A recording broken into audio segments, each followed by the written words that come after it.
आइए चले हम सब कुछ समय इस अध्ययन को पढ़ें और इसे आत्मसात करें।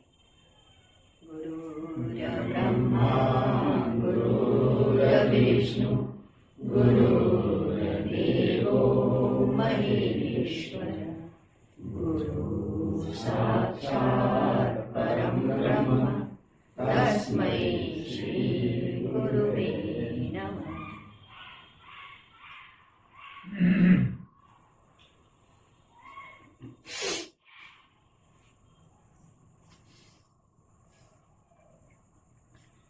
3 फरवरी। आज के सत्संग में गुरुदेव ने बताया कि आप सभी लोग कुछ ऐसी क्रियाओं को करते हैं जिन्हें आप स्वयं भी नहीं जानते ये क्या है, लेकिन वे सभी क्रियाएं मैडनेस के अंतर्गत आती हैं।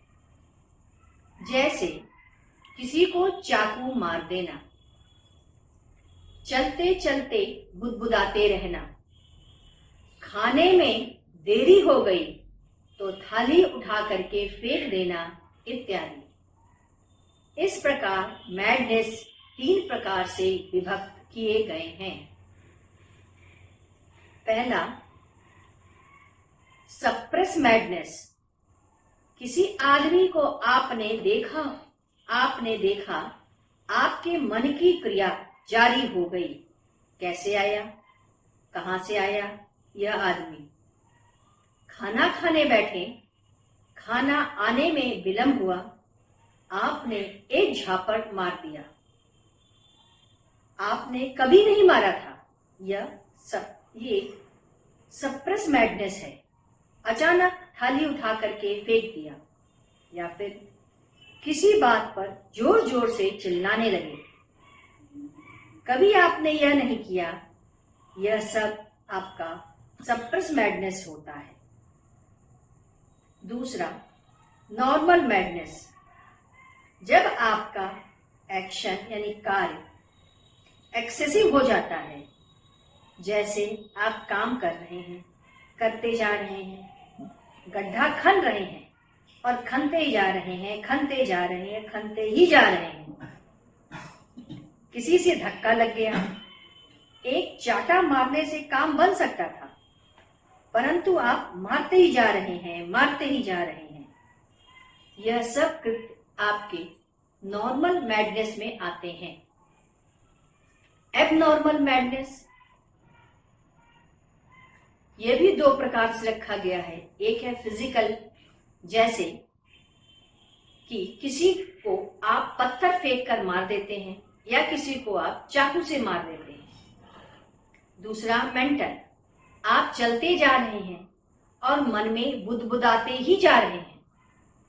बहुत से व्यक्ति गाड़ी पर बैठे हैं, आप भी बैठे हैं। आप मन ही मन कोई गणित दोहराते जा रहे हैं और हाथ से एक्शन करते जा रहे हैं या उसका हल ढूंढ रहे हैं। यह कृत्य लगातार हो रहा है। उपरोक्त सभी क्रियाएं मैडनेस के अंतर्गत ही आती हैं। कुछ क्रियाओं को आप समझते हैं कि रोजाना ही होती हैं, लेकिन आप ध्यान नहीं देते, परंतु इन सारी क्रियाओं को मैडनेस ही में ही आएंगी। इसकी दवा है, ध्यान की प्रक्रिया ही मैडनेस की दवा है। ध्यान करते रहने से यह सब समाप्त हो जाता है। Hobby is itself madness. Hobby भी एक तरीके की मैडनेस ही है।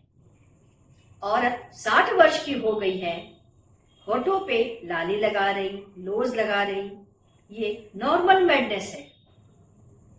आप किसी को चूम रहे हैं और चूमते चूमते उसका गाल ही काट लिए, ये सब मैडनेस है।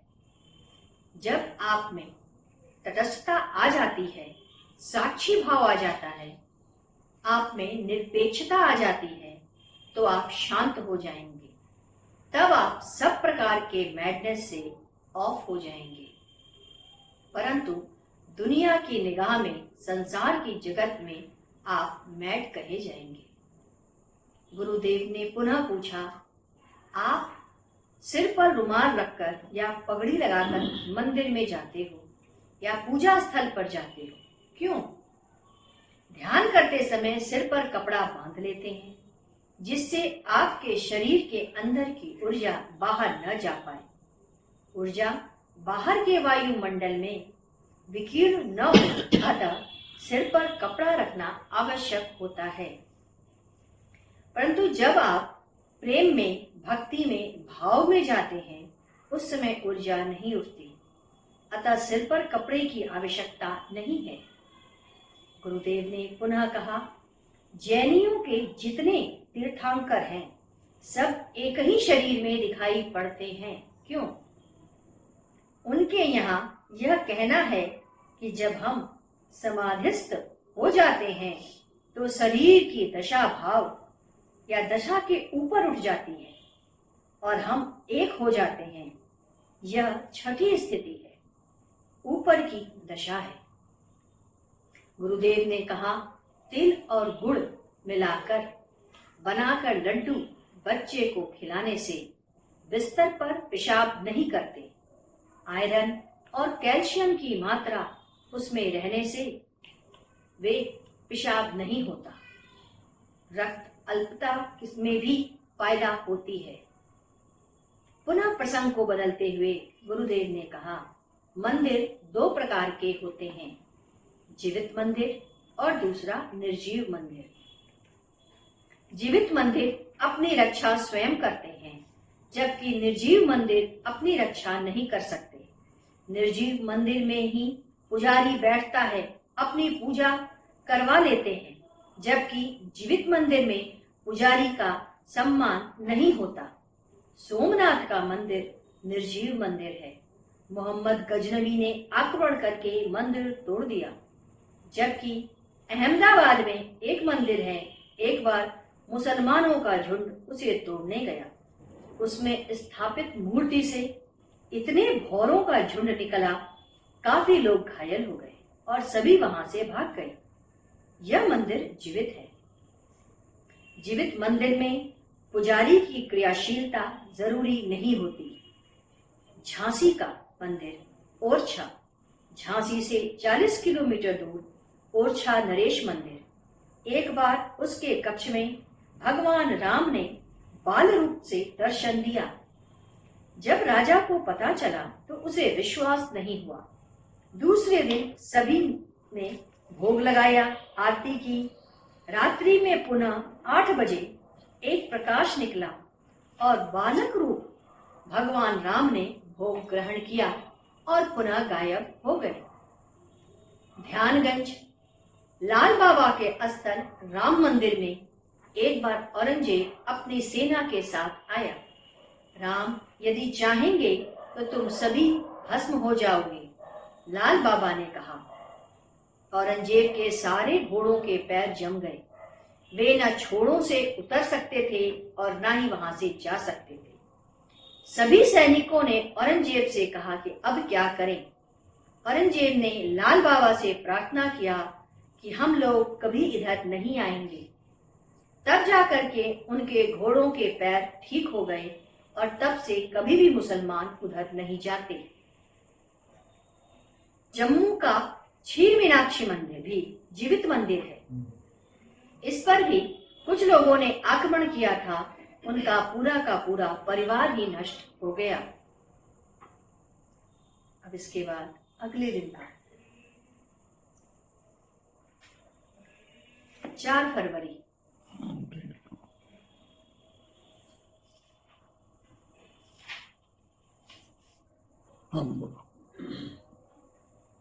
चार फरवरी आज गुरुदेव ने प्राण के विषय में एक हल्की झलकी दी। उन्होंने कहा, अथर्ववेद में के 11वें खंड के 24वें सूत्र में कहा गया है, हे प्राण, तू ही पूज्य है। तेरे कारण ही संसार व भगवान को जानने की शक्ति रखता हूं। हे प्राण, तुम्हें बारंबार नमस्कार करता हूं। 70 प्राण हैं, 30 प्राण स्थूल हैं और 30 प्राण सूक्ष्म हैं। तीन प्राण महातत्व हैं। प्रकृति के तीनों गुण सत, रज व तम हैं तथा 7 प्राण ब्रह्म और परमात्मा के लिए हैं। इस प्रकार 63 प्राण भोग के लिए हैं तथा 7 प्राण ब्रह्म और परमात्मा के लिए हैं। इन 63 प्राणों की तिलांजलि देने पर 7 प्राणों को पकड़कर जो ऊपर उठते हैं वही परम प्रभु को पाने की क्षमता रखते हैं। प्राण के 4 भेद बताए गए हैं। पहला साम्यावस्था, दूसरा उत्पत्ति अवस्था माने सृजनात्मक अवस्था, तीसरा सृष्टि पोषक अवस्था और चौथा प्रलय अवस्था। सत, रज व तम जब तीनों एक साथ हो जाते हैं तो विनाश की पूरी संभावना रहती है। उस समय प्रकृति लय अवस्था में आ जाती है। प्राण को संरक्षण करने का कार्य ब्रह्म का है, प्रकृति का है। स्थूल प्राण से जगत चलता है। गूढ़ विवेचन होने के कारण गुरुदेव ने प्रसंग को बदलते हुए कहा, हम लोग अब आरती, संध्या या पूजन करते समय निम्न की शरण में जाएंगे। जैसे लोग कहते हैं बुद्धम शरणम गच्छामि, भाव है जो बुद्ध हो जाए वो ज्ञान व अज्ञान से परे हो जाए। जो इसका बोध कर चुका है वो जग चुका है, उसके पास जाओ माने संगम गच्छामि। जागे हुए लोगों को जो जग चुके हैं वो धर्म को प्राप्त हो चुके हैं। जो तुरीय अवस्था को प्राप्त हैं, जो पूर्ण जागृत हैं, उनके शरण में जाएं।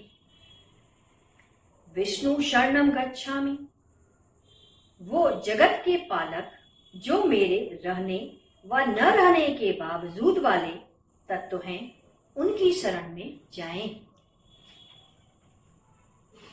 रामम शरणम गच्छामि, जो राम निराकार है, ओंकार है, उसकी शरण में जाएं।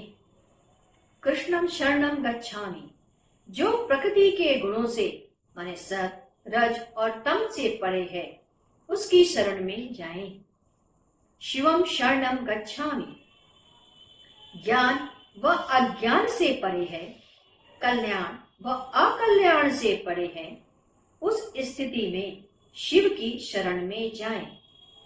इस प्रकार हम लोग आज से श्री सद्गुरुम शरणम गच्छामि, श्री विष्णुम शरणम गच्छामि, श्री कृष्णम शरणम गच्छामि, श्री रामम शरणम गच्छामि, श्री शिवम शरणम गच्छामि, श्री सर्वेश्वरम शरणम गच्छामि।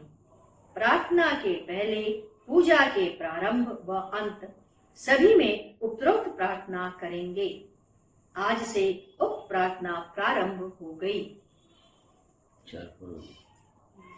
भक्त रामदास चमार। गुरुदेव ने भक्त रामदास चमार की कथा कही। गोदावरी नदी के पास कनकावती गांव है। उसी गांव में रामदास चमार अपनी पत्नी मूली और पुत्र के साथ रहते थे। रामदास भगवान के अनन्य भक्त थे। रैदास की तरह ये भी बड़े प्रसिद्ध हुए। उदार वृत्ति, दूसरों की सहायता करना इनके स्वभाव में था। ये दिन रात भगवान का नाम रट लगाया रखते थे या गुनगुनाते रहते थे। हरि जैसो मैं तैसो तेरो, यह भजन करते। हरि जैसो मैं तैसो तेरो। जूता सिलते, सफाई करते, दिन भर भगवत चिंतन में लगे रहते। एक दिन एक चोर इनके पास आया और कहा, एक जोड़ा जूता दे दो। यह तो अपने भाव में थे। एक जोड़ी जूता उसे दे दिया। उसने उन जूतों के बदले एक चिकनी बढ़िया उन्हें दे दी और कहा, इससे अपनी नानी ठीक करते रहना, कील ठोकने में भी सहायता देगी। रामदास उसे ले लिए और अपने दोनों पैर के बीच डालकर रगड़ा करते और नहनी को ठीक करते। एक बार बैठे वे जूता सी रहे थे। एक ब्राह्मण उधर से गुजरे। उन्हें एक मूर्ति की जरूरत थी। उन्होंने रामदास के पास बटिया देखी। अरे, यह तो शालिग्राम है, जो पैसा लगे ले लो और इसे हमें दे दो। उसने कहा, महाराज आप इसे ले जाओ। ब्राह्मण उसे घर ले आया। रात्रि में उन्हें स्वप्न हुआ, जहां से तुम शालिग्राम बटिया लाए हो वही पहुंचा दो। यदि कल तक नहीं पहुंचाओगे तो तुम्हारा अनिष्ट हो जाएगा। वह सवेरे उठकर सीधे रामदास के पास गए और वह बटिया उसे देते हुए बोले, यह शालिग्राम भगवान है, मुझे ऐसा स्वप्न हुआ है। रामदास बड़ा ही दुखित हुआ और बहुत रोया। यह भगवान है? मैंने इन्हें अपने पैरों के नीचे दबा कर रखा। धीरे धीरे वैराग हो गए। क्या पाएंगे? अपनी पत्नी को भी मुक्त नहीं करा पाएंगे। यह शालिग्राम को लेकर के चल दिए। गोदावरी नदी के पास जाकर के उस बटिया को स्नान कराते और अपनी छाती के पास लगाकर रखने लगे। नाखून से छाती खोदकर बटिया को हृदय में रखने का प्रयास करते।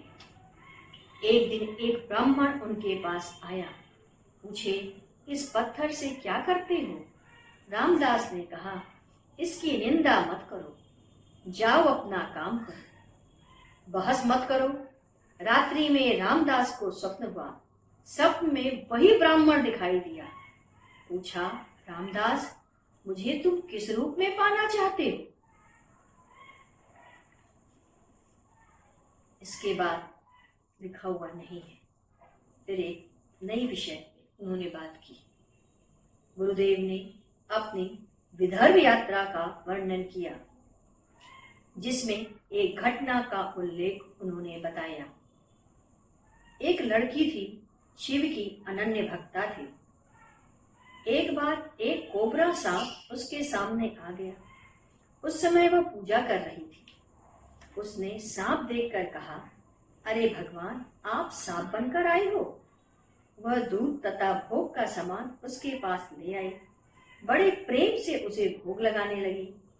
भोग देते समय कोबरा ने उसे डंक मारा। वह झूमने लगी। उसे पता ही नहीं चला वह भोग लगाने और खिलाने में विहल थी कि अचानक वही सांप अपना मुंह लगाकर काटे हुए स्थान से धीरे धीरे अपना जहर खींच लिया तथा बिना दूध पिए एक तरफ से चला गया। परिवार के सभी लोगों को बड़ा आश्चर्य रहा। आज भी वह लड़की जीवित है। अपनी यात्रा के दौरान उस लड़की से हम लोग मिलने गए थे। वह लड़की हम लोगों की भाषा नहीं समझ पा रही थी, परंतु अगल बगल के लोगों ने उसके बारे में ऐसी उपरोक्त जानकारी दी।